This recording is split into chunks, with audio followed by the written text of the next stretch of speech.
তো কিয়ামতের পূর্ব মুহূর্তে যে সমস্ত ফিতনা সংঘটিত হবে তার বর্ণনা দিতে গিয়ে রাসূলুল্লাহ সাল্লাল্লাহু আলাইহি ওয়াসাল্লাম বলেন, উ'দুদ সিত্তাম বাইনি ওয়া বাইনাল কিয়ামাহ, তোমরা 6টা জিনিস গণনা করে রাখো আমার এবং কিয়ামতের মধ্যে অবশ্যই সংঘটিত হবে।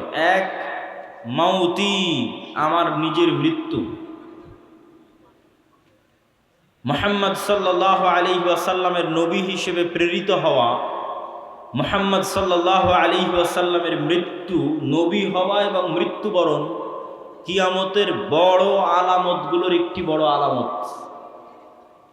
আগের যুগে এক নবীর মৃত্যু হলে মানুষ আর এক নবীর অপেক্ষা করত, আর মুহাম্মদ সাল্লাল্লাহু আলাইহি ওয়াসাল্লাম যেহেতু শেষ নবী, সেহেতু তার মৃত্যুর পরে আমরা আর এক নবীর অপেক্ষা করব না কিয়ামতের অপেক্ষা? কিয়ামতের অপেক্ষা। তাহলে মুহাম্মদ সাল্লাল্লাহু আলাইহি ওয়াসাল্লামের মৃত্যুর পরেই কিয়ামত। 10 দিন পরে হোক, 10 বছর পরে হোক, 10,000 বছর পরে হোক, 10 লক্ষ বছর পরে হোক, কিন্তু মুহাম্মদ সাল্লাল্লাহু আলাইহি ওয়াসাল্লামের মৃত্যুর পরেই কিয়ামত। এটিই সত্য। আর আগের নবীদের ক্ষেত্রে এক নবীর মৃত্যুর পরে আর এক নবী, আর এক নবীর মৃত্যুর পরে আর এক নবী, শেষ নবীর মৃত্যুর পরে কিয়ামত। যেহেতু শেষ নবীর মৃত্যু হয়ে গেছে প্রায় 1400 বছর, সেহেতু এটি নিশ্চিত করে মানুষ বলতে পারবে না যে কখন কিয়ামত হবে, কিন্তু যে কোনো সময় হঠাৎ কিয়ামত হয়ে যাবে। বাগতাতান, হঠাৎ। আল্লাহ সুবহানাহু ওয়া তাআলা কোরআন মাজিদে বলেছেন যে হঠাৎ কিয়ামত কায়েম হয়ে যাবে। প্রিয় উপস্থিতি, 1 নাম্বার মুহাম্মদ সাল্লাল্লাহু আলাইহি ওয়াসাল্লামের মৃত্যু। 2 নাম্বার ফাতহু বাইতুল মুকাদ্দাস। স্বেচ্ছাসেবকদের প্রতি আহ্বান জানাবো, ডানে ভিড় বেশি হচ্ছে, তথা আমার ডানে, এই ভিড়গুলোকে পিছনের দিকে নিয়ে গেলে সবচেয়ে ভালো হয়। স্টেজেও যারা দায়িত্বশীল আছেন তারা স্বেচ্ছাসেবকদের দিয়ে এই কাজটা একটু করিয়ে নেন। 2 নাম্বার হচ্ছে মসজিদে আকসা বিজয় হবে আমার এবং কিয়ামতের মধ্যে। রাসূল সাল্লাল্লাহু আলাইহি ওয়াসাল্লাম যখন মারা যাচ্ছেন তখন মসজিদে আকসা বিজয় হয়নি, তখন মসজিদে আকসা খ্রিস্টানদের কাছে আছে। রোমান এম্পায়ার, তাদের অনেক পবিত্র জায়গা, ইহুদিদেরও পবিত্র জায়গা, খ্রিস্টানদেরও পবিত্র জায়গা। তাহলে মুহাম্মদ সাল্লাল্লাহু আলাইহি ওয়াসাল্লাম মসজিদে আকসা তার জীবদ্দশায় বিজয় করে যাননি। তাহলে মুহাম্মদ সাল্লাল্লাহু আলাইহি ওয়াসাল্লাম ভবিষ্যৎবাণী করছেন যে এটা বিজয় হবে। তো মুহাম্মদ সাল্লাল্লাহু আলাইহি ওয়াসাল্লামের পরে এক খলিফার পরে ওমর রাদিয়াল্লাহু তাআলা আনহুর যুগে মসজিদে আকসা বিজয় হয়। দ্বিতীয়বার আর একবার বিজয় হয় সুলতান সালাহুদ্দিন আইয়ুবীর যুগে। তৃতীয়বার আরও একবার বিজয় হতে পারে, আল্লাহু আলাম। মসজিদে আকসা বিজয় হবে। 3 নাম্বার, এমন ভয়ঙ্কর মহামারী, ছাগলে বা পশু প্রাণীতে যখন মড়ক লাগে, মুরগির খামারে যখন ভাইরাস ঢুকে মড়ক লাগে, তখন একটা মোরগও বাঁচে না। এরকম ভয়ঙ্কর মহামারীতে পৃথিবী সাফ হয়ে যাবে। পৃথিবীতে যা মানুষ বেঁচে আছে তার অনেক অল্প মানুষ বেঁচে থাকবে। তো রাসূল সাল্লাল্লাহু আলাইহি ওয়াসাল্লামের মৃত্যুর পর থেকে নিয়ে আজ পর্যন্ত অসংখ্য মহামারী হয়েছে। তো যে কোনো মহামারী বড় আকার ধারণ করলেই সাহাবা ইকরাম বা আলেম ওলামা মনে করতেন এটি সেই মহামারী, কিন্তু ভয়ঙ্কর ভয়াবহ মহামারী হবে এটি ঠিক। তারপরে রাসূল সাল্লাল্লাহু আলাইহি ওয়াসাল্লাম বললেন, এমন এক ফিতনা দেখা দিবে যেই ফিতনা আরবের প্রত্যেক ঘরে প্রবেশ করবে। আরবের একটি ঘরও বাকি থাকবে না, খালি থাকবে না, যেই ঘরে এই ফিতনা প্রবেশ করবে না। কিছু আলেম ওলামা ব্যাখ্যা করেছেন এই ফিতনা মোবাইলের ফিতনা, কেউ ব্যাখ্যা করেছেন এই ফিতনা যুদ্ধ বিগ্রহ, মারামারি, গণ্ডগোল, সেই ফিতনা। তথা এমন গৃহযুদ্ধ এবং এমন গণ্ডগোল, এমন মারামারি দেখা দিবে, যেই মারামারি, যেই যুদ্ধে আরবের প্রত্যেক ঘর যুক্ত হয়ে যাবে। আরবের একটি ঘরও মুক্ত থাকবে না, পৃথিবীর সব ঘর নয়, আরবের প্রত্যেক ঘর যুক্ত হয়ে যাবে। তারপরে রাসূল সাল্লাল্লাহু আলাইহি ওয়াসাল্লাম বললেন, সুম্মা হুদনাতুন বাইনাকুম ওয়া বাইনার রোম, তারপর একটা চুক্তি হবে, ঐতিহাসিক চুক্তি তোমাদের মধ্যে আর রোমানদের মধ্যে। এই চুক্তির প্রেক্ষাপটে রোমান, খ্রিস্টান এবং মুসলমানেরা এক তৃতীয় পক্ষের বিরুদ্ধে যুদ্ধ করবে। সেই তৃতীয় পক্ষের বিরুদ্ধে যুদ্ধে মুসলমান এবং খ্রিস্টানেরা বিজয়ী হবে। তারপরে কোনো একজন খ্রিস্টান ক্রুশ উঁচিয়ে ধরে বলবে, এটার কারণে আমরা বিজয় হয়েছি। তখন এক মুসলমান ক্ষিপ্ত হয়ে গিয়ে ওই ক্রুশকে ভেঙে দিবে, কিছু বর্ণনায় আছে ওই ব্যক্তিকে হত্যা করবে। স্বেচ্ছাসেবক ভাইদের অনুরোধ করবো, আপনারা পিছনে বসার ব্যবস্থা করেন। বসার ব্যবস্থা না থাকার কারণে মানুষ দাঁড়িয়ে আছে।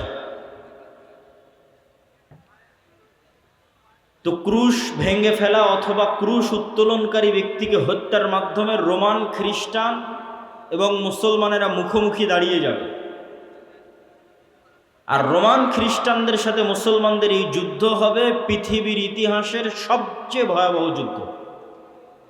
মালহামা নামটি এখন অনেক পরিচিত, আর ইংরেজিতে আরমাগেডন নামটি অনেক পরিচিত। বাইবেলের প্রফেসি অনুযায়ী শেষ জামানায় এক ভয়ঙ্কর যুদ্ধ হবে, যেটিকে তারা বলে আরমাগেডন, ভয়ঙ্কর যুদ্ধ। ওইটারই ইসলামিক টার্মিনোলজি, পরিভাষা অনেকেই মনে করে যে আল মালহামা বা আল মালহামা আল কুবরা, ভয়ঙ্কর যুদ্ধ। যেই যুদ্ধের মতো ভয়ঙ্কর যুদ্ধ অতীতে কোনোদিন হয়নি, পরে ভবিষ্যতে আর কোনোদিন হবে না। এই যুদ্ধটা কাদের কাদের মধ্যে সংঘটিত হবে? খ্রিস্টান রোমানদের মধ্যে এবং মুসলমানদের মধ্যে। রাসূলুল্লাহ সাল্লাল্লাহু আলাইহি ওয়াসাল্লামের ভাষা অনুযায়ী সেই দিন খ্রিস্টানেরা একত্রিত হবে তাহতা সামানিনা রায়া, ৮০টি পতাকার অধীনে। তাহতা কুল্লি রায়াতিন, প্রত্যেক পতাকার অধীনে ইসনা আশারা আলফ, ১২,০০০ করে সেনাবাহিনী থাকবে, যোদ্ধা, ফাইটার। তো ৮০টি পতাকার অধীনে ১২,০০০ করে সেনাবাহিনী থাকলে ক্যালকুলেটরে চাপলে দেখবেন প্রায় ৯.৫ লক্ষ থেকে ১০ লক্ষ মানুষ নয়, শুধু যোদ্ধা, তথা ১০ লক্ষ যোদ্ধা একত্রিত হবে মুসলমানদের বিরুদ্ধে যুদ্ধ করার জন্য। রাসূল সাল্লাল্লাহু আলাইহি ওয়াসাল্লাম এই যুদ্ধের জায়গার নামও বলে দিয়েছেন, বলেছেন লা তাকুমুস সাআ, ততদিন কিয়ামত হবে না, যতদিন না হাত্তা তুকাতিলুনার রোম, যতদিন না তোমরা রোমানদের বিরুদ্ধে যুদ্ধ করেছো বিল আমাক আও বিদাবিক, আমাক এবং দাবেক নামক জায়গায় যতদিন না তোমরা রোমানদের বিরুদ্ধে যুদ্ধ না করেছো, ততদিন কিয়ামত হবে না। তো এই আমাক এবং দাবেক নামক জায়গাটি বর্তমান সিরিয়া এবং তুরস্কের সীমান্তবর্তী অঞ্চল। সিরিয়ার সীমান্তবর্তী ইদলিব, আলেপ্পো, আরবিতে বলে হালব, ইংরেজিতে বলে আলেপ্পো। এই হালব বা আলেপ্পোর হচ্ছে তুরস্কের সাথে লাগানো একটি সিরিয়ার শহর। এই সীমান্তবর্তী অঞ্চলেই এই জায়গাগুলো আছে মর্মে যারা ইতিহাসবিদ, যারা মানচিত্র নিয়ে গবেষণা করেন তাদের দাবি। আল্লাহু আলাম। এই যুদ্ধের ভয়াবহতা বলতে গিয়ে রাসূলুল্লাহ সাল্লাল্লাহু আলাইহি ওয়াসাল্লাম বললেন, সেই দিন এই যুদ্ধে এত মানুষ মারা যাবে। আরেক বর্ণনা অনুযায়ী এই যুদ্ধ প্রায় ৪ দিন ব্যাপী চলবে, পঞ্চম অথবা ষষ্ঠতম দিনে গিয়ে বিজয় হবে, অথবা চতুর্থ। তো ৪ দিন যুদ্ধ চলবে। প্রথম ৩ দিন ফলাফল ছাড়াই যুদ্ধ শেষ হবে, শুধু মৃত্যু আর লাশ, লাশের সারি আর মৃত্যু। আর চতুর্থতম, পঞ্চমতম অথবা ষষ্ঠতম দিনে গিয়ে বিজয় নির্ধারণ হবে মুসলমানদের। লাশের সংখ্যা এবং সারি বলতে গিয়ে রাসূল সাল্লাল্লাহু আলাইহি সাল্লাম বলেছেন যে একটি পাখি যদি আকাশে উড়ে তাহলে ১ মাস উড়লেও মানুষের লাশ যেহেতু শেষ হবে না, লাশের দুর্গন্ধ যেহেতু শেষ হবে না, সেহেতু পাখি দুর্গন্ধমুক্ত ফাঁকা জায়গায় বসতেও পারবে না। পাখি পড়ে মারা যাবে, তবুও কোনো ভালো বসার মতো ফাঁকা জায়গা পাবে না ১ মাস উড়লেও। তাহলে এখান থেকে একটা পাখিকে উড়িয়ে দিলে ১ মাসে সে যতদূর যাবে, এই পুরো এরিয়া যদি চতুর্দিক থেকে মাপা হয় তো দেখা যাবে সবই লাশ। তাহলে কত লক্ষ, কত কোটি মানুষের লাশ হতে পারে আল্লাহু আলাম। রাসূল সাল্লাল্লাহু আলাইহি ওয়াসাল্লাম বলছেন, গনিমতের বন্টনে কেউ সন্তুষ্ট হবে না। কেন? ওয়ারিসই নাই। সন্তুষ্টি কেমনে হবে? ওয়ারিস নাই। ওয়ারিস নাই কেন? এক বংশে যদি 100 জন সদস্য থাকে তো 99 জনই মারা যাবে, একজন বেঁচে থাকবে, তাহলে তো কোনো ওয়ারিস নাই। যেহেতু কোনো ওয়ারিস নাই সেহেতু কোনো আনন্দ নাই। তো গনিমতের মাল বন্টনে আনন্দ হবে না, কেননা ওয়ারিস বিহীন হবে সবাই, পুরো বংশের সব মারা যাবে, একজন বেঁচে থাকবে। রাসূলুল্লাহ সাল্লাল্লাহু আলাইহি ওয়াসাল্লাম এই মালহামা বা এই ভয়ঙ্কর যুদ্ধ এটির বর্ণনা দিতে গিয়ে বলেন, মুসলমানেরা সেই দিন 3 ভাগে বিভক্ত হবে। সুলুসুন ইয়াহজিমু, 3 ভাগের 1 ভাগ যুদ্ধের মাঠ থেকে পালিয়ে যাবে। লা ইয়াতুবুল্লাহু আলাইহিম আবাদান, আল্লাহ সুবহানাহু ওয়া তাআলা এদের তওবা কোনোদিন কবুল করবেন না। ইসলামে কবিরা গুনাহের যে লিস্ট আছে, তালিকা আছে, এই কবিরা গুনাহের তালিকায় শিরক সবচেয়ে বড়। তারপরে বিভিন্ন হাদিসে আছে পিতামাতার অবাধ্যতা, বিভিন্ন হাদিসে আছে নিরপরাধ মানুষকে হত্যা, বিভিন্ন হাদিসে আছে প্রতিবেশীর স্ত্রীর সাথে জেনা। এই যে কবিরা গুনাহ, সবচেয়ে বড় কবিরা গুনাহের যে তালিকা, এই সবচেয়ে বড় কবিরা গুনাহের যদি সর্বোচ্চ 10টা তালিকা করা হয়, তার একটা জিহাদের মাঠ থেকে পলায়ন করা। কিন্তু কবিরা গুনাহ যত বড়ই হোক, তওবা আছে, শিরকেও তওবা আছে, যতক্ষণ শ্বাস আছে। সব অধিকাংশ সাহাবী তো মুশরিক থেকে ইসলাম গ্রহণ করেছে, শিরক করে তারপরে যে ইসলাম গ্রহণ করেছে। এখনও যারা ইসলাম গ্রহণ করেছে তারা শিরক থেকে ইসলাম গ্রহণ করেছে। তাহলে শিরকের তওবা নাই মানে মৃত্যুর পরে কিয়ামতের মাঠে আল্লাহ চাইলে স্বেচ্ছায় এমন অনেক গুনাহ বান্দার মাফ করে দিতে পারে যেটার তওবাই ও করেনি। বুঝাতে না পারলে এটা আমার ব্যর্থতা। এমন অনেক গুনাহ আমরা করেছি যেটার তওবা আমরা করিনি, ইস্তেগফার করিনি, ক্ষমা চাইনি, তাও আল্লাহ ওই গুনাহ তার দয়ায় মাফ করে দিতে পারেন কিয়ামতের মাঠে।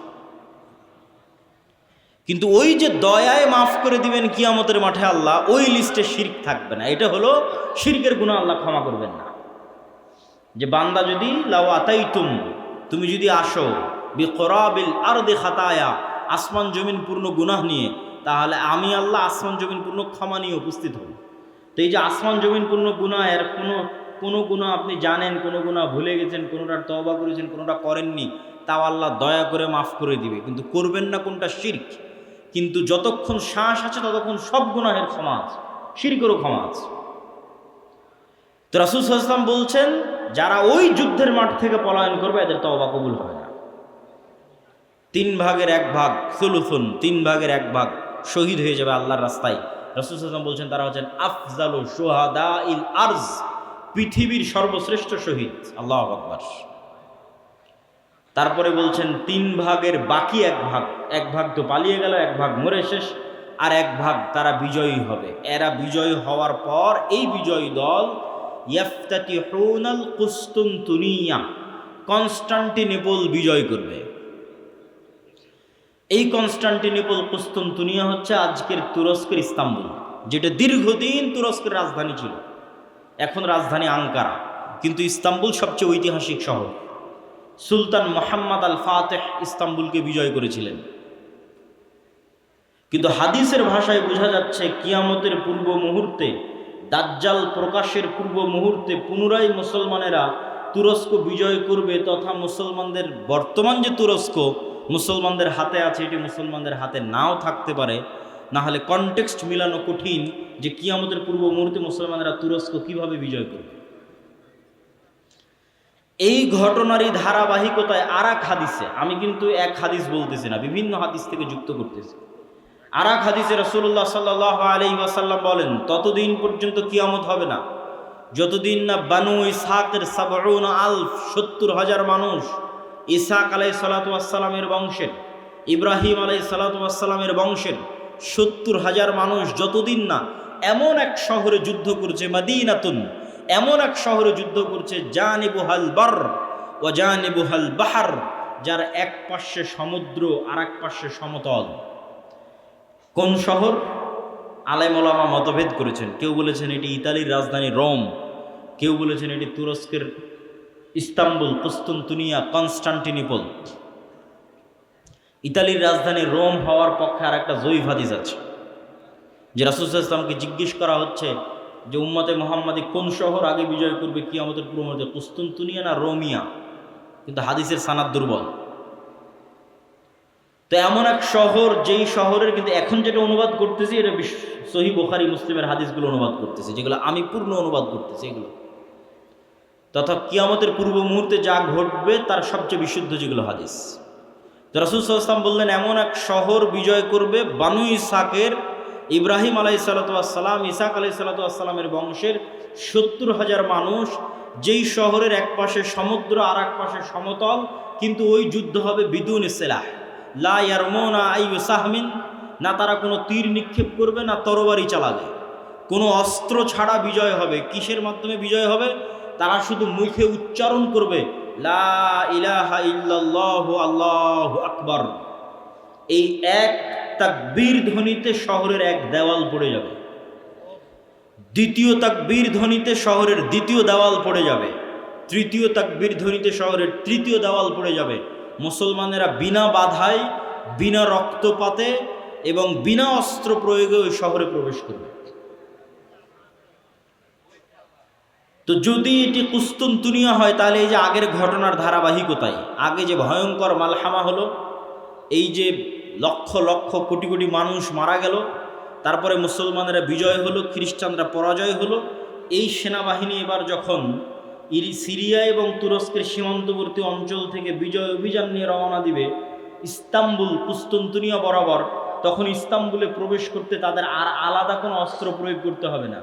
তাকবীর ধ্বনিতে ওই নগরীর দেওয়াল পড়ে যাবে এবং তারা বিনা অস্ত্র প্রয়োগে শহর বিজয় করবে।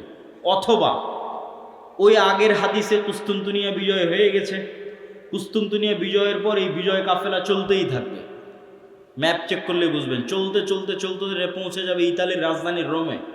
যখন ইতালির রাজধানী রোমে পৌঁছবে তখন আর এখানে কোনো অস্ত্র প্রয়োগ করতে হবে না, তাকবীর ধ্বনিতে শহর বিজয় হয়ে যাবে। দুটের যে কোনো একটা আল্লাহ সুবহানাহু ওয়া তাআলা ভালো জানেন।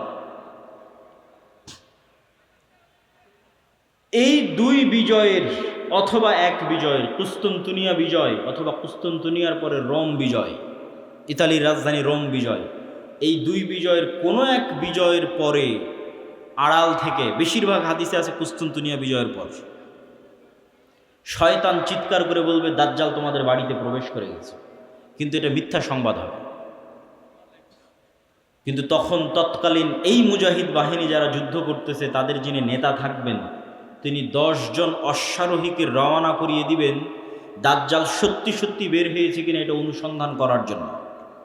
তো রাসূলুল্লাহ সাল্লাল্লাহু আলাইহি ওয়াসাল্লাম বলছেন, এই যে 10 জন বের হবে, আসমাহুম ওয়া আসমা আবাইহিম, এদের নাম, এদের বাপ দাদার নাম, এদের গায়ের রং, এদের ঘোড়ার গায়ের রং সব আমি এখন বলে দিতে পারবো, এখন যেন আমি দেখতে পাচ্ছি। কিন্তু তিনি বলেননি, কিন্তু তিনি জানতেন যে কোন 10 জন, তাদের নামও তিনি জানেন, তাদের বংশও তিনি জানেন, তাদেরকে রওনা করিয়ে দেওয়া হবে।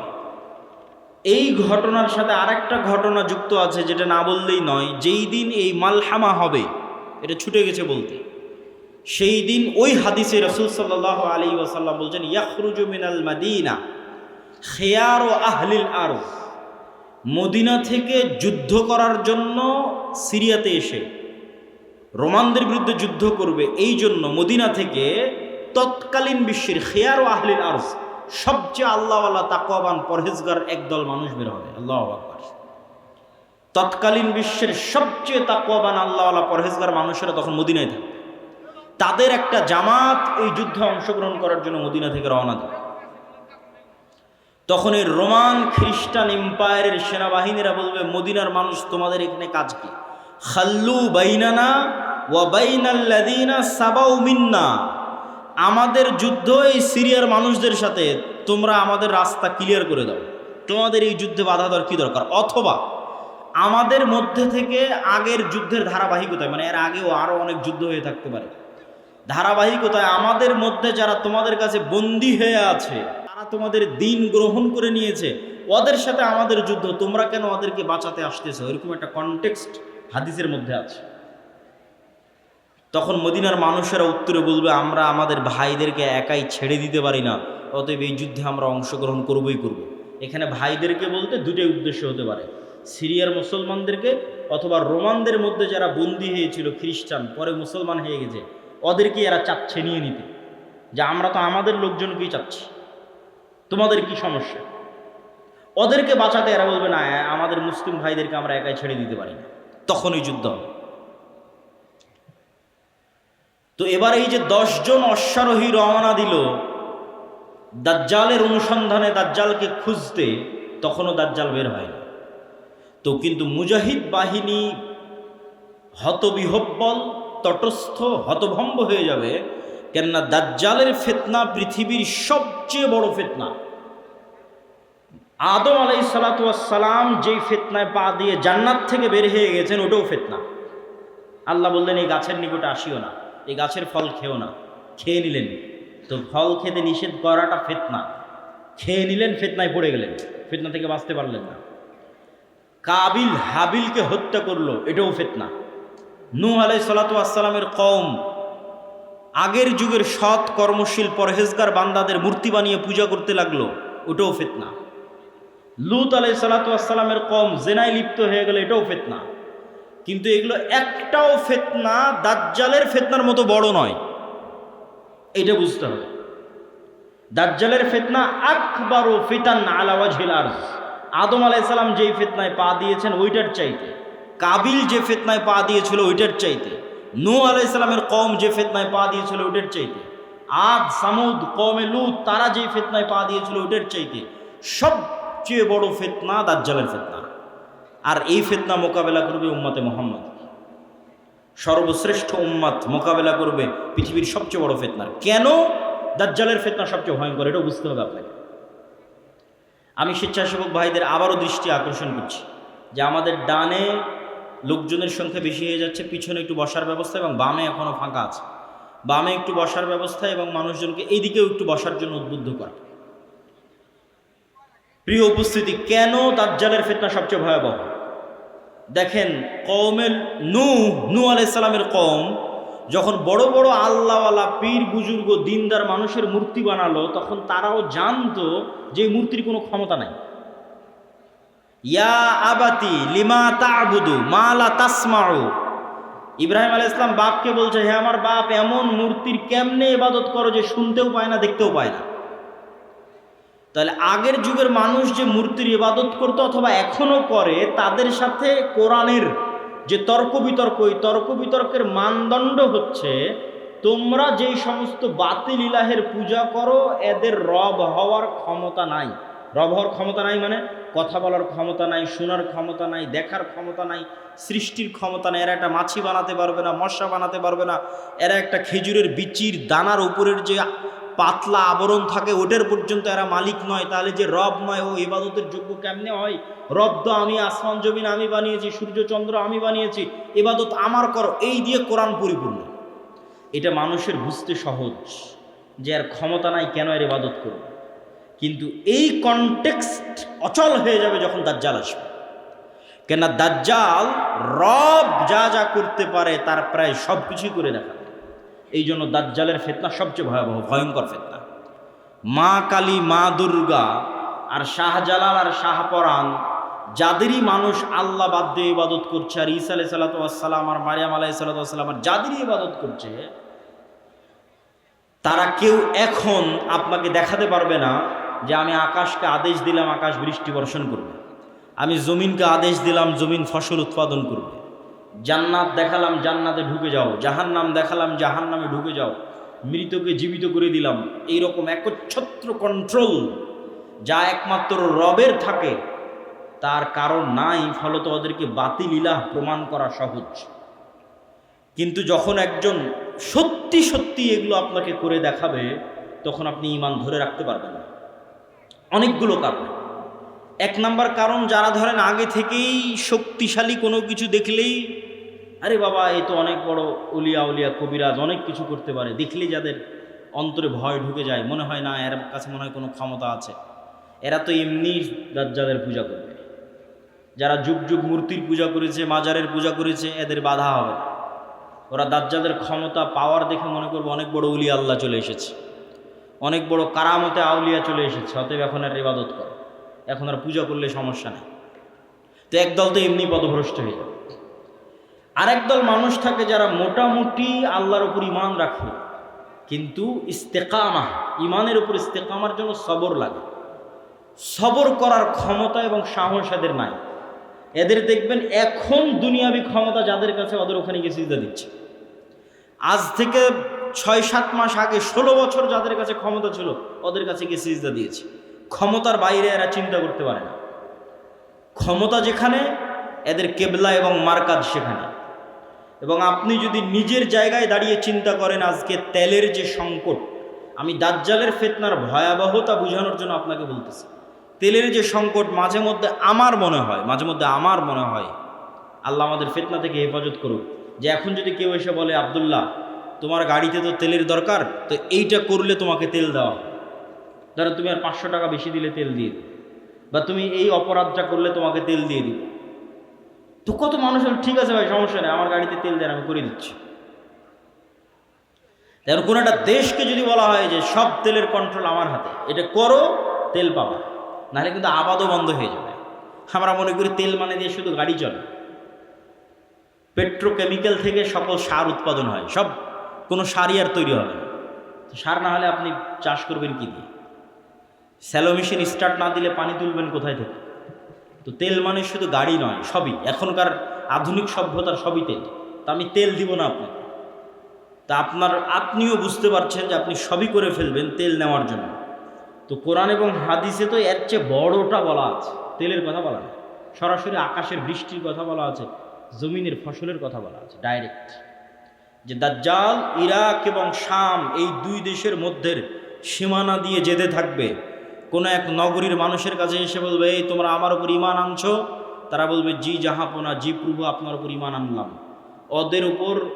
ওদের জন্য দাজ্জাল টাকা পয়সা, ধন দৌলত, রুজি রুটির এত বড় ব্যবস্থা উন্মোচন করে দিবে যে মৌমাছির ঝাঁক যেভাবে মধুর পিছনে ছুটে, ধন সম্পদ টাকা পয়সা ওই শহরের মানুষের পিছনে ওইভাবে ছুটবে। এবার অতিক্রম হতে হতে আর এক শহরে আসবে, সেই শহরের মানুষকে বলবে, আমার উপর ঈমান আনয়ন করছো? তারা বলবে, না, আমরা রব্বুল আলামিনের উপর ঈমান রাখি। দাজ্জাল বলবে, আকাশ এখানে বৃষ্টি বর্ষণ বন্ধ করে দাও, জমিন এখানে ফসল উৎপাদন বন্ধ করে দাও, খাবার দাবার বন্ধ, টাকা পয়সা বন্ধ, সকল কিছু বন্ধ, মোবাইল বন্ধ, ইন্টারনেট বন্ধ। আজকের যুগে যদি কল্পনা করেন, এখনই আপনি ঈমান ধরে রাখতে পারবেন না, যখন ঘটবে তখনকার কথা তো বহু পরে। তো শাম অঞ্চলের মানুষেরা না খেতে পেয়ে ধনুক চাবিয়ে খাবে, তীর চাবিয়ে খাবে। তীর তো খাওয়ার জিনিস না, ধনুক তো খাওয়ার জিনিস না, কিন্তু গাছের পাতাও যেহেতু উৎপন্ন হবে না, তো কি খাবে? গাছের পাতাও তো উৎপন্ন হবে না। তো এ হলো দাজ্জালের ফিতনা, পৃথিবীর সবচেয়ে ভয়ঙ্কর এবং ভয়াবহ ফিতনা। দাজ্জালের ফিতনা সম্পর্কে বলতে গিয়ে দুইটা হাদিস না বললেই না। একটা হাদিসে রাসূলুল্লাহ সাল্লাল্লাহু আলাইহি ওয়াসাল্লাম বলছেন যে দাজ্জাল পৃথিবীতে 40 দিন সফর করবে। 40 দিনের প্রথম দিন হবে 1 বছর, দ্বিতীয় দিন হবে 1 মাস, তৃতীয় দিন হবে 1 সপ্তাহ। আর দাজ্জালের গতি হবে কাগাইসিন ইস্তাদবারাত হুররিহ, এমন মেঘমালা যেই মেঘমালাকে ঝড়ো বাতাস উড়িয়ে নিয়ে যাচ্ছে। এই যে কয়দিন পরে কালবৈশাখী ঝড় হবে, আকাশে তাকিয়ে দেখবেন ঝড়ের সময় মেঘ কত দ্রুত চলে। তো ঝড়ের বাতাসে যে মেঘ খুব দ্রুত চলে, এরকম দ্রুত গতি হবে দাজ্জালের। তো আল্লাহর নবী মেঘের সাথেও তুলনা দিয়েছেন। এখন যন্ত্র দিয়ে মেঘের মতো আকাশে উড়বে, না দাজ্জাল নিজেই আকাশে উড়বে, আল্লাহু আ'লাম, আল্লাহ সুবহানাহু ওয়া তাআলা ভালো জানেন। কিন্তু দাজ্জালের আগমনে পৃথিবীতে এত ব্যাপক বৈপ্লবিক পরিবর্তন হবে যে পৃথিবীর দিন 1 বছরের সমান হয়ে যাবে। এটা হঠাৎ করে আল্লাহর আদেশে, কোনো কারণ ছাড়াই আল্লাহ বলবেন দিন এখন তুমি 1 বছরের সমান হও, এরকম নয়। আল্লাহ লাতিফ, প্রত্যেকটা জিনিস ঘটনা পরম্পরায় হয়, মানুষ দেখবে এটা স্বাভাবিক। তথা এই ভূমণ্ডল, নভমণ্ডল, সৌরজগতে এমন বৈপ্লবিক কোনো পরিবর্তন হবে, অথবা এই পৃথিবীতে এমন বৈপ্লবিক কোনো পরিবর্তন হবে, অথবা সূর্য এবং চন্দ্রের বর্তমান ঘূর্ণায়মান প্রক্রিয়ায় এমন বড় বৈপ্লবিক পরিবর্তন হবে যেটা স্বাভাবিক হতে সময় লাগবে। 1 দিন হবে 1 বছর, তারপরের 1 দিন হবে 1 মাস, তারপরের 1 দিন হবে 1 সপ্তাহ, তারপরে স্বাভাবিক। ওইটার আগে কিছু একটা ঘটবে। দাজ্জালের আগমনই ওই রকম ভয়ঙ্কর এবং ব্যতিক্রম হবে। আল্লাহু আ'লাম সেটা কি হবে। দাজ্জালের বিষয়ে আরেকটি হাদিসে রাসূলুল্লাহ সাল্লাল্লাহু আলাইহি ওয়াসাল্লাম, যেটা তামিম আদ-দারির হাদিস, যারা 30 দিন সমুদ্রে লাইবা বিহিমুল মাউজ শাহরান কামিলান, সমুদ্রের ঝড়ো বাতাস এবং ঢেউ 1 মাস যাবৎ তাদেরকে কোথায় নিয়ে গেছে কোনো কন্ট্রোল ছিল না নৌকার উপর। এক দ্বীপে গিয়ে যখন নৌকা ঠেকলো তখন দেখছে একটা প্রাণী, জীবজন্তু জানোয়ার, গরু ছাগল মহিষ যেমন জীবজন্তু জানোয়ার, এরকম জীবজন্তু জানোয়ার যার মুখ এবং পা সব এত বিশাল লোমে ঢাকা যে কোনটা মুখ আর কোনটা পিছন এটা বোঝা যাচ্ছে না, এই জানোয়ার কথা বলতেছে। তো মানুষ তো কোনোদিন দেখেনি, মানুষ ছাড়া আর পৃথিবীর কোনো জীবজন্তু জানোয়ারকে কথা বলতে। তো আরবের ওই মানুষেরা এই জানোয়ারকে কথা বলতে দেখে মনে করেছে এটা জিন, শয়তান, কিন্তু জীবজন্তু জানোয়ার। ও বলছে আনাল জাসসাস, আমি গোয়েন্দা, একটা মানুষ তোমাদের সাথে সাক্ষাতের অপেক্ষা করছে, এদিকে যাও। তো তামিম আদ-দারি বলছে আমরা যখন ওই মানুষের কাছে গেলাম, বিশাল দেহের মানুষ, এত বিশাল দেহের মানুষ আগে কোনোদিন কখনো দেখিনি। তো দাজ্জালের বিশাল দেহের হওয়াটা কি ব্যতিক্রম কিছু? ব্যতিক্রম কিছু না। আমরা এখন 5 ফিট 5 ইঞ্চি 6 ফুট হয়ে গেছি, কিন্তু আদি পিতা আদম আলাইহিস সালাম তো আর 5 ফিট ছিলেন না। আদম আলাইহিস সালাম ছিলেন 60 দেরা, 60 হাত 60 গজ, 40 মিটার, প্রায় 10 তলা 15 তলার সমান উঁচু। তাহলে এখন যদি আদম আলাইহিস সালাম আমার সামনে উপস্থিত হয়, তাহলে আমি তো আশ্চর্য হয়ে যাবো, কারণ এই বিশাল দেহের মানুষ তো আমি কোনোদিন দেখিনি। তাহলে দাজ্জাল বিশাল দেহের হবে, এটা ব্যতিক্রম না, কেননা দাজ্জাল তো আদমেরই সন্তান, মিন উলদে আদম, আদমের সন্তান। তো তার হাত, তার হাঁটু এবং তার কাঁধ এমন শক্ত করে বাঁধা আছে। আমরা তাকে জিজ্ঞেস করলাম তুমি কে? সে বলে আমার পরিচয় তোমরা জানবেই, তোমরা বলো তোমরা কারা। তা আমরা আমাদের পুরো ঘটনা বললাম। এবার দাজ্জাল 4টা প্রশ্ন করেছে। নাখাল বাইসান, আইনে জোগার, বহায়রা তাবারিয়া, নাবিয়ুল উম্মিয়িন। বহায়রা তাবারিয়া, sea of Galilee, lake of Tiberia. নাখলে বাইসান, বাইট শিয়ান। আর আইনে জোগার, স্প্রিং অফ জোয়ার। আর নাবিয়ুল উম্মিয়িন, পড়ালেখা জানে না, লিখতে জানে না, পড়তে জানে না এমন নবী। আমাদের নবী মুহাম্মদ সাল্লাল্লাহু আলাইহি ওয়াসাল্লাম লিখতেও জানতেন না, পড়তেও জানতেন না। উনি দেখে যে পড়বেন এটা জানতেন না, কোরআন মুখস্থ করেছিলেন। প্রিয় উপস্থিতি, তো দাজ্জাল তাদেরকে এই যে 4টে জিজ্ঞেস করলো, 4টে জিজ্ঞাসার প্রথম 3টে জিজ্ঞাসার সাথে পানি কানেক্টেড আছে, পানি এবং চাষ কানেক্টেড আছে। সি অফ গ্যালিলি, পানির উৎস, বহায়রা তাবারিয়া, ইসরায়েলের সীমানার মধ্যে। এখন এটা ইসরায়েলের সীমানার মধ্যে। বাইবেলের প্রফেসি অনুযায়ী তথা বাইবেলের বর্ণনা অনুযায়ী ঈসা আলাইহিস সালাম যত মুজিজা দেখাতেন সব এই সাগরে, এই সাগরের আশেপাশে, এই লেক, এই হ্রদ, এই খালের আশেপাশে। তো দাজ্জাল বলছে একদিন এখানে পানি থাকবে না। এখন পানি দাজ্জাল আসার আগেই শেষ হবে সেটা ঠিক না, আসলে না, দাজ্জাল আসার শেষ হবে না।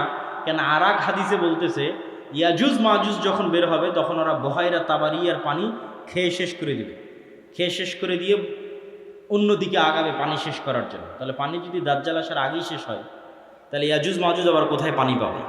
এটাও তো একটা প্রশ্ন। কিন্তু দাজ্জাল বলছে এখানে একদিন পানি থাকবে না। তার মানে কি ইয়াজুজ মাজুজ এসে শেষ করবে ওটার ভবিষ্যৎবাণী, না দাজ্জাল আসার আগেই শেষ হবে? মানে অনেকেই দেখি এখন খুঁজে যে বহায়রা তাবারিয়াতে পানি শেষ হচ্ছে কিনা, সেটার জন্য বলতেছে যে পানি যে দাজ্জাল আসার আগেই শেষ হবে এটা মনে করাটা একদম 100% ঠিক এটা বলা যাবে না। কেন আর এক হাদিসে কি বলা হচ্ছে? ইয়াজুজ মাজুজ এসে বহায়রা তাবারিয়ার পানি খেয়ে নেবে। তো বলে এখানে একদিন পানি থাকবে না। 2 নম্বর কি? নাখাল বাইসান, বাইসানের খেজুর বাগান, এটাও ইসরায়েলের একটা বড় শহর, বাইট শিয়ান। বলে এখানে কি মানুষ খেজুর চাষ করে? তো বলে করে। তো বলে এখানে একদিন পানিও থাকবে না, খেজুর চাষের ব্যবস্থাও থাকবে না। তার বলে আইনে জোগার, স্প্রিং অফ জোয়ার, এটার বর্ণনা বাইবেলে আছে। আগের যেমন বহায়রা তাবারিয়ার বর্ণনা বাইবেলে আছে, এই আইনে জোগার, স্প্রিং অফ জোয়ার, এটার বর্ণনাও বাইবেলে আছে। কি হিসেবে আছে? লূত আলাইহিস সালাম যেখানে ছিলেন ওই শহরটা যখন আল্লাহ ধ্বংস করে দিলেন, যে লূত আলাইহিস সালামকে যেখানে তিনি আশ্রয় দিলেন সেখানে তার জন্য পানির ব্যবস্থা, অথবা যে জায়গায় তিনি আশ্রয় নিয়েছিলেন সেই জায়গা হচ্ছে স্প্রিং অফ জোয়ার। এই জন্য ওই বহায়রা তাবারিয়া আর স্প্রিং অফ জোয়ার, আইনে জোগার, এই দুটেই খ্রিস্টানেরা ব্যাপক হারে দেখতে যায়, ভিজিট করতে যায়। তো এখান থেকে আমাদের জানার বিষয় কি, এই হাদিস থেকে জানার বিষয় হচ্ছে দাজ্জাল প্রশ্ন করেছে একটা নির্দিষ্ট জায়গায়, যার প্রত্যেকটা এরিয়া 30-40 কিলোমিটারের মধ্যে। এই বহায়রা তাবারিয়া বলেন, আইনে জোগার বলেন, নাখাল বাইসান বলেন, এই বগুড়া জেলার মধ্যে, মানে একটা সেম এরিয়ার মধ্যেই। তথা কিয়ামতের পূর্ব মুহূর্তের ফিতনার বর্ণনাগুলো নিশ্চিতভাবে কিয়ামতের পূর্ব মুহূর্তে যা যা হবে এগুলো মক্কা মদিনার বাইরে, মক্কা মদিনায় হবে না। মক্কা মদিনা ফিতনা মুক্ত থাকবে। কোথায় হবে তাহলে? সিরিয়াতে, শাম। শাম মানে আগে ফিলিস্তিনি বোঝানো হতো, শাম মানে আগে মসজিদে আকসাই বোঝানো হতো। শাম মানে আজকের শাম নয়, তথা মসজিদে আকসা এবং এর আশেপাশের অঞ্চল, যেগুলোতে এখন ইসরায়েল, ফিলিস্তিন, জর্ডান, এই যে অঞ্চলগুলো এবং এখনকার যে সিরিয়া, সব কিছু এই অঞ্চলে হবে। দাজ্জালের এই সংক্ষিপ্ত বর্ণনা এবং দাজ্জালের ফিতনার এই সংক্ষিপ্ত বর্ণনার পরে কি হবে? ওই যে মুজাহিদ বাহিনী যারা দাজ্জালের মিথ্যে সংবাদ শুনে এবার দেমাশকে ফিরে আসবে, যুদ্ধ বিজয় অভিযান বাদ, কেন এটা ভয়ঙ্কর ফিতনা। এই ভয়ে দাজ্জাল আসলে বের হয়েছে কিনা, যুদ্ধ বাদ দিয়ে সবাই ফিরে আসবে তাদের যেটা সেন্টার, তাদের সেন্টার দামেস্ক। যুদ্ধ যদি রোম পর্যন্ত গিয়ে থাকে, ইতালির রাজধানী, ওখান থেকেও ফিরে দামেস্কে আসবে। যদি তুরস্কের রাজধানী ইস্তাম্বুল পর্যন্ত গিয়ে থাকে, ওখান থেকে ফিরে দামেস্কে আসবে। এবার দামেস্কে আসতে আসতে সত্যিই দাজ্জাল বের হয়ে যাবে। এবার রিয়েলি প্রকৃত অর্থে দাজ্জাল বের হয়ে গেছে। এবং দাজ্জাল বের হওয়া মাত্রই সকল ক্ষমতা দাজ্জালের কাছে চলে যাবে। এটার বিবরণ আরেকটু পরে দিব, এখানে এটা শেষ করে নিই। তো দাজ্জাল বের হয়ে যাবে। এই দামেস্কের মসজিদে ফজরের সালাতে যখন জামাত হবে, তখন এবার ঈসা আলাইহিস সালাতু ওয়াস সালাম অবতীর্ণ হবে। কেননা দাজ্জালের ফিতনা যেই লেভেলের অলৌকিক, ওইটা মোকাবেলা করার জন্য ওই লেভেলের অলৌকিক লাগবে। তথা দাজ্জালের এই ফিতনা মোকাবেলা ওই মুজাহিদরাও করতে পারবে না যারা ইস্তাম্বুল বিজয় করেছে, রোম বিজয় করেছে। এবং কিছু কিছু হাদিসের বর্ণনা অনুযায়ী তারা ভারতও বিজয় করতে পারে।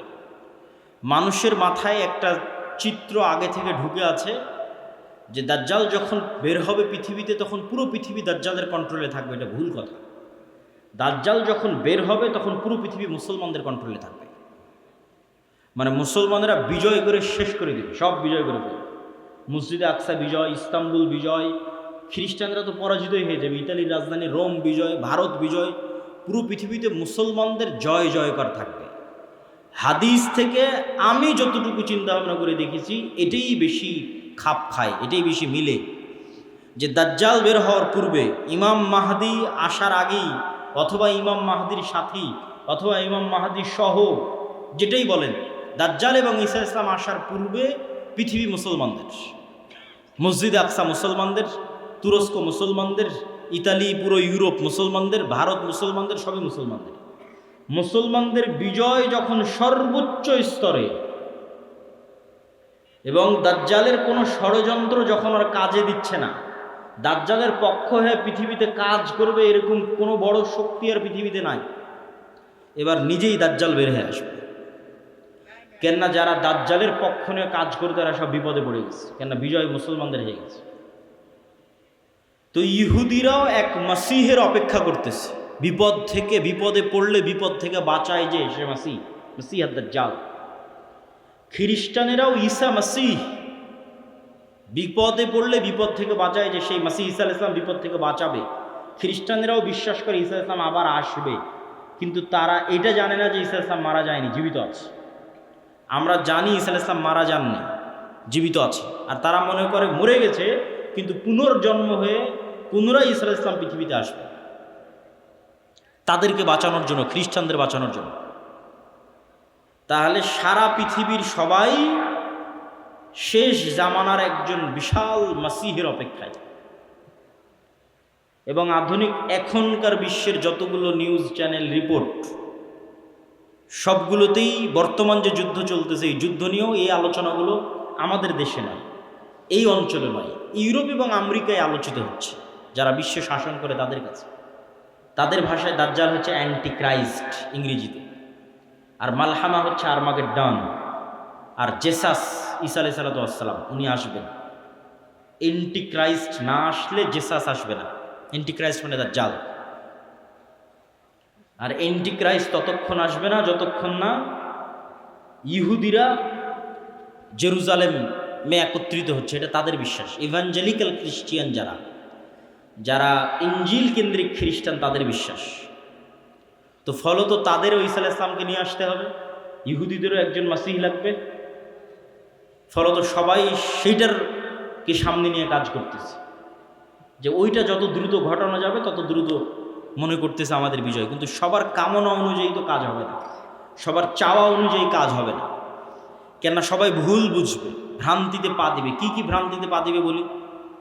ইহুদিদের আসল মাসিহা যিনি, আসল মাসিহ যিনি, তিনি তো চলেই এসেছেন, কিন্তু তারা তো গ্রহণ করেন। ইহুদিদের প্রকৃত মাসিহ তো ছিল মুহাম্মদ সাল্লাল্লাহু আলাইহি ওয়াসাল্লাম নিজেই। মুহাম্মদ সাল্লাল্লাহু আলাইহি ওয়াসাল্লামের অপেক্ষায় তারা মদিনায় গিয়ে বসে থাকতো, অনেক আগে গিয়ে বসেছিল, ইমান তো আনেনি।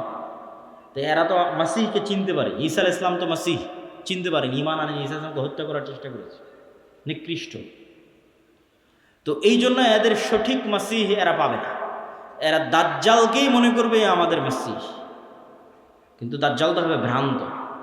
এই জন্য দাজ্জালের অনুসারী কারা হবে? ইহুদিরা। রাসূল সাল্লাল্লাহু আলাইহি ওয়াসাল্লাম বলছেন, ইয়াতবাউ দাজ্জাল ৭০ আলফা ইহুদ মিন আসবাহান। ইরানের ইস্পাহান শহরের ৭০,০০০ ইহুদি দাজ্জালের অনুসারী হবে। তাহলে ইহুদিরা দাজ্জালকে মাসিহ মনে করে দাজ্জালের অনুসারী হবে, কিন্তু দাজ্জাল তো পরাজিত হবে। কিন্তু প্রথম যখন দাজ্জাল আসবে তখন তো সব ক্ষমতা দাজ্জালের হবে, ফলত যে কেউ পথভ্রষ্ট হয়ে যাবে। তো এই অংশের সামারিটা করি। এই অংশের সামারি হচ্ছে দাজ্জাল এবং ঈসা আলাইহিস সালাম আসার পূর্বে মুসলমানেরা পৃথিবী বিজয় করবে এবং ইহুদি এবং খ্রিস্টানরা বিপদে পড়বে। যেহেতু ইহুদি এবং খ্রিস্টানরা বিপদে পড়বে, বিশেষ করে ইহুদিরা, তো এখন ইহুদিদের বাঁচানোর জন্য দাজ্জাল বের হবে। এবং যেহেতু দাজ্জালের পক্ষে কাজ করার মতো আর পৃথিবীতে কেউ অবশিষ্ট নাই, এই জন্য এবার দাজ্জাল নিজেই বের হবে। দাজ্জাল যখন নিজেই বের হবে তখন এক নিমিষে, এক সেকেন্ডে সকল ক্ষমতা দাজ্জালের কাছে চলে যাবে। মুসলমানেরা হতভম্ব, হতবিহব্বল হয়ে যাবে। আকাশও বৃষ্টি বর্ষণ করে না, জমিনও ফসল উৎপাদন করে না, দুর্ভিক্ষই নিয়তি ইমান নিয়ে বাঁচার জন্য। তথা সেই সফল যে বলবে আমি মরতে প্রস্তুত কিন্তু ইমান বিক্রি করতে প্রস্তুত নই। সেই সফল যার একটা টাকার প্রতি অবৈধ লোভ নাই, অবৈধ একটা টাকার প্রতি ন্যূনতম লোভ নাই। আপনি নিজেই নিজের আত্মা এবং নফসকে চেক করেন যে আপনার একটা টাকার প্রতি যদি, অবৈধ টাকার প্রতি যদি ন্যূনতম লোভ থাকে, আপনি দাজ্জালের ফিতনা থেকে বাঁচতে পারবেন না। পরকালে যার বিশ্বাস সর্বোচ্চ পর্যায়ে, পরকালে যার বিশ্বাস সর্বোচ্চ লেভেলে, ও দাজ্জালের ফিতনা থেকে বাঁচতে পারবে। আসহাবুল উখদুদ ওয়াস সামাই যাতিল বুরুজ ওয়াল ইয়াউমিল মাউউদ ওয়া শাহিদুন ওয়া মাশহুদ কুতিলা আসহাবুল উখদুদ। ওদের বলা হলো হয় ঈমান না হয় সামনে আগুন, ঝাঁপিয়ে পড়ো। তো ওরা বলল আমরা আগুনেই ঝাঁপিয়ে পড়ব। তো ওরা আগুনে কেমনে ঝাঁপিয়ে পড়বে এটা ছাড়া সম্ভব নয় ঝাঁপিয়ে পড়া, যদি ওই আগুনে জান্নাত না দেখে। আর নিজের বাড়িতে যে এসি রুম আছে ওখানে জাহান্নামের আগুন জ্বলতেছে। তো ওরা এটা বিশ্বাস করে যে আমি যদি আমার এসি রুমে ফিরে যাই ইমান পরিত্যাগ করে, তাহলে ওই এসিরা বাতাস নয়, এটা জাহান্নামের আগুন। আর যদি সামনের আগুনে ঢুকে যায় তাহলে এটা আগুন নয়, এটা জান্নাত। তো এই সেম ঘটনা তো দাজ্জালের সময় হবে। দাজ্জালের জান্নাতে যে ঢুকবে ও ঢুকে গেল জাহান্নামে, আর দাজ্জালের জাহান্নামে যে ঢুকবে ও ঢুকে গেল জান্নাতে। তাহলে পরকালের উপর ইয়াকিন না থাকলে তো আপনি দাজ্জালের ফিতনা থেকে বাঁচতে পারবেন না। তাহলে এবার দাজ্জালের আবির্ভাবের পর সারা পৃথিবীর সব মুমিন মুসলমান বিপদে, কোনো খাবার নাই, অসহায়, কিচ্ছু না। এবার বিপদগ্রস্ত মুমিন মুসলমানদের বাঁচানোর জন্য আসবে ঈসা আলাইহিস সালাম। এই হলো প্রেক্ষাপট। তাহলে শুরুতে বিপদে ইহুদি খ্রিস্টানেরা, বাঁচাতে আসবে দাজ্জাল। সব ক্ষমতা তখন দাজ্জালের কাছে। বিপদে এবার মুসলমানেরা। কোন মুসলমানেরা? যারা সব দেশ বিজয় করে শেষ করে দিয়েছে। তুরস্ক বিজয় করেছে, মসজিদে আকসা, ভারত, তারপরে ইতালি, সব বিজয় শেষ করে দিয়েছে। ওরা এখন চরম বিপদে। এবার ওদেরকে বাঁচানোর জন্য আসবে ঈসা আলাইহিস সালাম। ঈসা আলাইহিস সালামও এমন অলৌকিক ক্ষমতা নিয়ে আসবেন যে তার নিঃশ্বাস যতদূর পর্যন্ত যাবে, নিঃশ্বাসে কাফের মারা যাবে। আল্লাহু আকবার, আল্লাহু আকবার। নিঃশ্বাসের স্পর্শে কাফের মারা যাবে। রাসূল সাল্লাল্লাহু আলাইহি ওয়াসাল্লাম বলছেন। আর ঈসা আলাইহিস সালাতু ওয়াস সালামের অলৌকিকত্ব এত টপ লেভেলের হবে যে দাজ্জালকে আলাদা করে হত্যা করা লাগবে না। দাজ্জাল যদি শুধু দেখে ঈসা আলাইহিস সালাতু ওয়াস সালামের দিকে, ইয়াজুবু কামা ইয়াজুবুল মা, পানিতে লবণ দিলে যেভাবে গলে যায় সেভাবে গলে যাবে, ছেড়ে দিলে গলেই মারা যাবে। কিন্তু ঈসা আলাইহিস সালাম ছাড়বেন না, নিজে হাতে হত্যা করবেন। যেখানে হত্যা করবেন ওটাও ইসরায়েলের সীমানার মধ্যে। ইসরায়েলের বর্তমান রাজধানী তেল আবিব থেকে অতি নিকটে বাবে লুদ নামক জায়গায় দাজ্জালকে ঈসা আলাইহিস সালাতু ওয়াস সালাম হত্যা করবেন।